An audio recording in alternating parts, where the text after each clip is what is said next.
We are storytelling creatures. We look up at the stars and expect a narrative.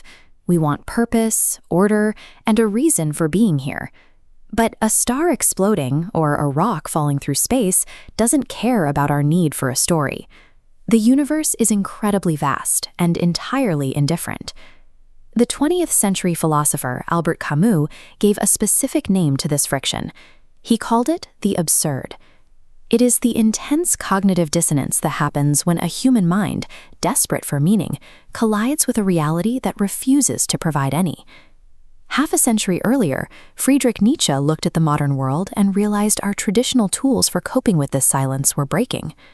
With his famous declaration that God is dead, Nietzsche diagnosed the total collapse of the religious and moral frameworks that humans had used for centuries to organize their lives.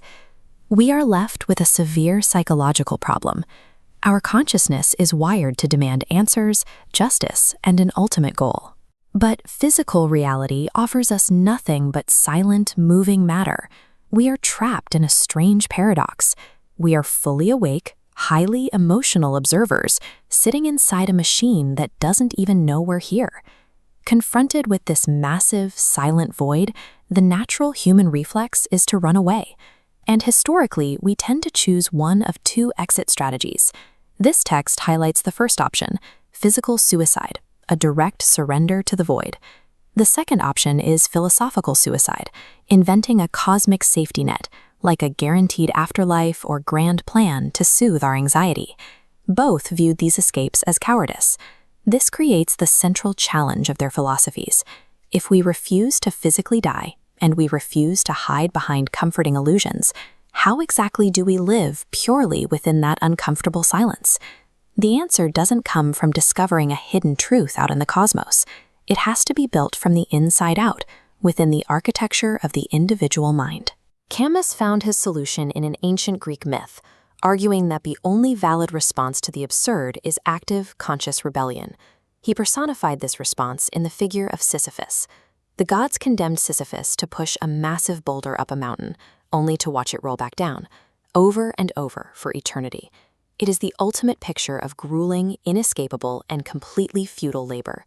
But Camus focuses on the moment Sisyphus walks back down the mountain to start again. In that moment, he is entirely lucid. He knows exactly how pointless his task is, and he has no false hope that it will ever end.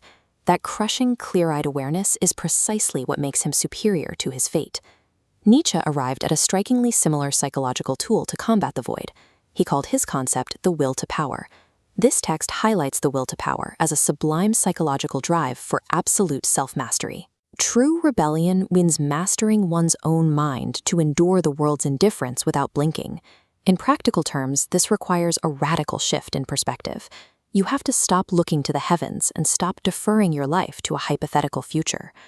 Camus argued that hope is actually a trap. It leads us to ignore today in anticipation of an ultimate reward. He demanded we trade the delusion of tomorrow for the intense physical reality of the present, the sun, the sea, and the dirt right in front of us. Nietzsche launched a similar attack on what he called slave morality, which teaches people to suffer patiently on earth in exchange for a pristine afterlife. Instead, he demanded a fierce, uncompromising embrace of our earthly biological vitality.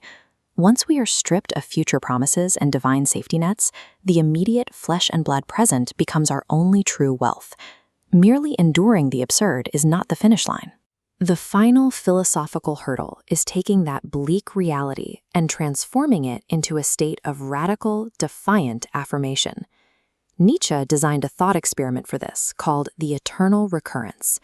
Imagine a demon tells you that you will have to live your exact life, every single pain, every moment of boredom, and every joy, playing out endlessly on an infinite loop. This is the ultimate test of what he called amor fati, the love of fate. Would you recoil in horror at the thought of repeating all that suffering? Nietzsche's ideal human enthusiastically says yes to the loop, affirming every bitter and beautiful moment of their existence. Camus reaches a parallel, triumphant conclusion at the end of his essay. He writes, "One must imagine Sisyphus happy."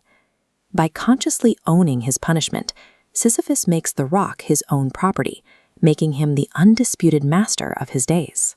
with conviction. Recognizing life's meaninglessness